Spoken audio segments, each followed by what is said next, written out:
Hi everybody, happy Friday and happy last day of school for kids and teachers alike. I know my grandkids today are on this is their last day and I think they're already finished. So congratulations to them and to all of you out there that just finished your school year. And congratulations to the teachers who just finished this new long distance learning stuff that we're all getting used to. So I decided today it's a perfect day to read a book called Nothing to Do by Douglas Wood, and it's illustrated by Wendy Halperin. Nothing to do. Sounds like it might be something that comes up in the next few days while you're getting used to summer and no school. So let's get started. Nothing to Do by Douglas Wood and Wendy Halperin. Good? Yeah. These are the beautiful end pages. And these little shapes and designs play a part in the story, so keep your eyes open for those little shapes and designs. Oh, nothing to do. Wow. Looks like a lazy day. And those little shapes and stuff again, kind of some interesting little ideas for from the artist as to how you might think about different ways of drawing pictures. And she uses all of these different styles in this book. Wait till you see them. Once in a while, along comes a day where there is nothing, absolutely, positively nothing to do, except play with the squeaky toy like Eli's doing with the puppy. And isn't that great? No school, no homework, no little league, no dance class, no play rehearsal, no soccer practice, no computer camp, no anything. Even the computer's unplugged, look at that. No screen time. How wonderful. Just a white, empty space on the calendar. Of course, some people get a little worried about these spaces. These people are very nice and wear big shoes, but we'll think about them a little bit later. But what do you do when there's nothing to do? This must be the big person's feet, huh? Or shoes, the big shoes. Ah, here's a squiggle. And look at how the artist used the squiggle. Cool. Well, I have heard stories, wonderful stories, about taking off your shoes and walking through green grass or mud in your bare feet. Or making toy ships out of sticks and sailing them across a puddle that somehow seems as wide as the ocean. So here they're doing some barefoot walking in different places. And here they're eating popsicles. And here they've made some ships that they're sailing in the water. Those ships are made out of popsicle sticks. How fun would that be? I know somebody that's got a whole pile of popsicle sticks on the table. Here she's walking, all dressed up and pretty, but she's walking barefoot across the grass.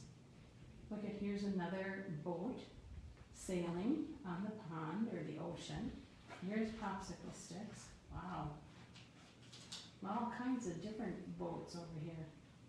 Lots to look at. Here's muddy feet in the mud. Just be sure and rinse them off at the hose before you go back in the house.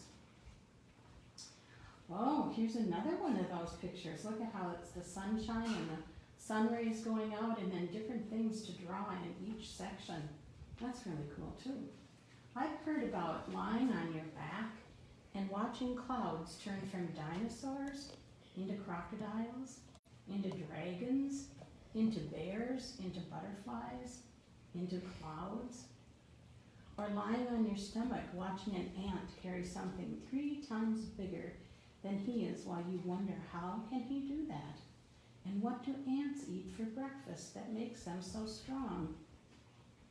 Good questions. Look at here's drawn that ant hill inside the hill, the part you can't see. You only see the little bit of sand on the top with the ant coming out, but all of that is down underneath their quiet little house. Here they're watching clouds, and here they're watching ants, looking up and looking down, and just laying there. How fun. Oh, here's another. Look at how it's just kind of that branch-like drawing with different pictures in each area. It says, I've heard of making paper airplane do loop-de-loops and barrel rolls in the soft summer air, then land smooth as butter on bread. Cool, paper airplanes are fun. Or building a fort, a secret place where no one can see you because you can't see them, and surviving for hours on peanut butter sandwiches and lemonade. Oh my, they're making the lemonade, making airplanes and flying them all over the place. Here he's got a tree house. Look at this fort. It's over the clothesline. We used to do that when I was a little girl. Here they're making more airplanes and flying them. Looks like they're taking a wagon full of stuff into the fort. Another fort using the sofa cushions. This one looks like a fort with a blanket over the clothesline and then a box. My, that's quite a fort. Flying airplanes, building a fort, all the different kinds of fun you can have, even in a closet. Making a fort out of the closet, how fun is that? And here's another squiggle. I've heard about catching fireflies on a warm evening and putting them in a jar until you have 2 hands full of gold and then letting them all go. What would the hands full of gold be? What do you think? Oh, nobody's here, I thought. You didn't think I was alone. No, I'm right here. Oh, what would hands full of gold be? The glowing of the Fireflies. Yeah, cool. Oh, look at this one. This kind of a squiggle. And then drawing pictures within that. How fun is that? I've heard of swinging until your toes touch the clouds, or hanging by your knees like a monkey just to find out how monkeys feel. Oh my, look at the interesting pictures. Lots of different ways to swing, even in a hammock. And here, the toes are almost touching the clouds and their toes are reaching. How fun. And then we have monkeys and kids and wow. Lots of imagination. That's a big word. Oh, look at this drawing when it's a circle out like that. The circle keeps getting bigger and bigger. I've heard of climbing trees. A good tree that's been waiting all its long life just to be climbed by you. Or finding a quiet spot and reading your very favorite book. And then reading it again. Oh, and look at the pictures. Climbing the tree. Favorite books. Wow. How fun. Even on the train or the bus. At the beach. You ever read a book at the beach? My goodness. Sometimes at the beach you get tired of being in the water, so it's kind of fun then to have a book with you that you can lay down and read for a little bit. Just because it is your favorite. That was comfortable. I've heard stories about exploring places that really need to be explored. Isn't that an interesting way to draw pictures? Wow. These are people all around the world and the different things that people do. many, many little pictures to take a look at there. Interesting. About making angels in the snow, or building igloos or caves, or sledding, or tasting icicles, or throwing snowballs, or making round fat men with orange noses and old hats who smile at everyone.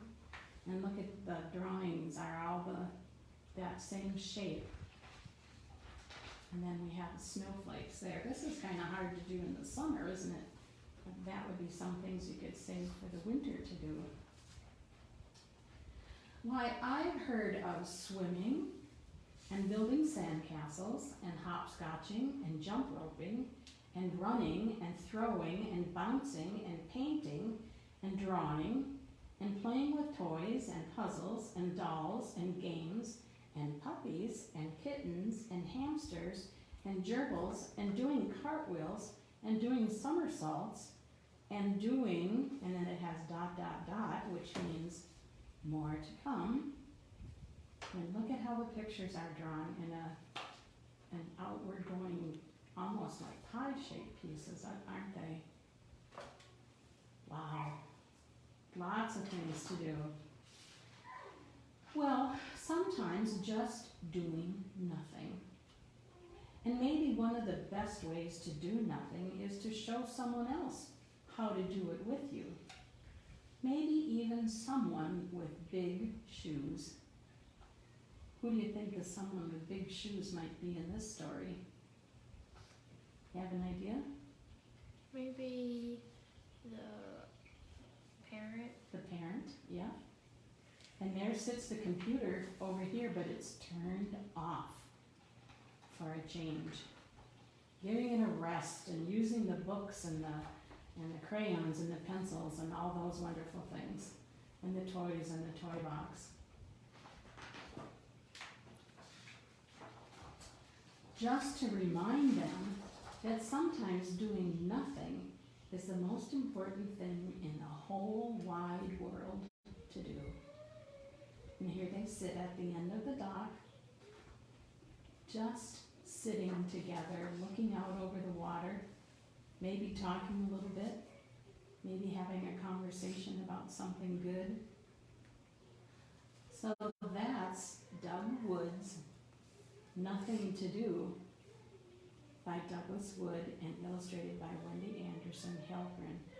I think this looks like a very good book to have on hand this summer, so that when you're about to say, I'm bored, I don't have anything to do, you can go to the Nothing to Do book and get some ideas. Even if it's just ideas for different ways to draw the pictures, you know, using these different shapes.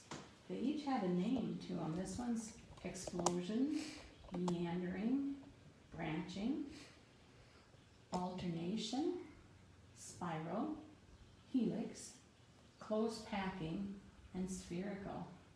Interesting. Interesting ways to do nothing.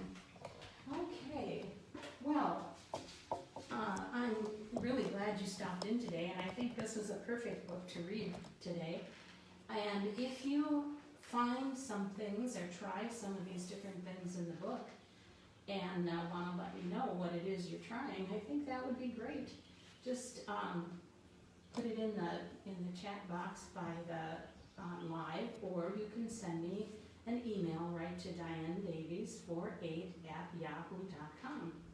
And I promise I'll answer all of those emails that you send me. However, the trick of it is you cannot use a computer or a screen for something to do for this, okay? So turn those off for a while and think about the story that we read today and find something fun to do from Doug Wood's book called Nothing to Do. All right, today is a lovely day. Get outside, get some exercise, do some, let me look here. Do some, what does it say? Well, we can't make snow angels today, that's for sure. But we could climb some trees. Make a fort. We could what? Make a fort. Make a fort. Oh, that's always fun, isn't it? Paper airplanes. Paper airplanes is a good one. Well, where is that page? Why can't I find it? Oh, here. Jump roping, running, throwing, catching, kittens, puppies, games, dolls, puzzles, gerbils, cartwheels, doing somersaults, all that kind of stuff. Painting, drawing, bouncing the ball, all kinds of things for you to do. So there should be no reason for anybody saying, boy, I'm bored, what can I do? Douglas Wood has got some answers here for you. Alrighty, have a good time this weekend, and we'll see you again Monday morning at 11 o'clock. Bye.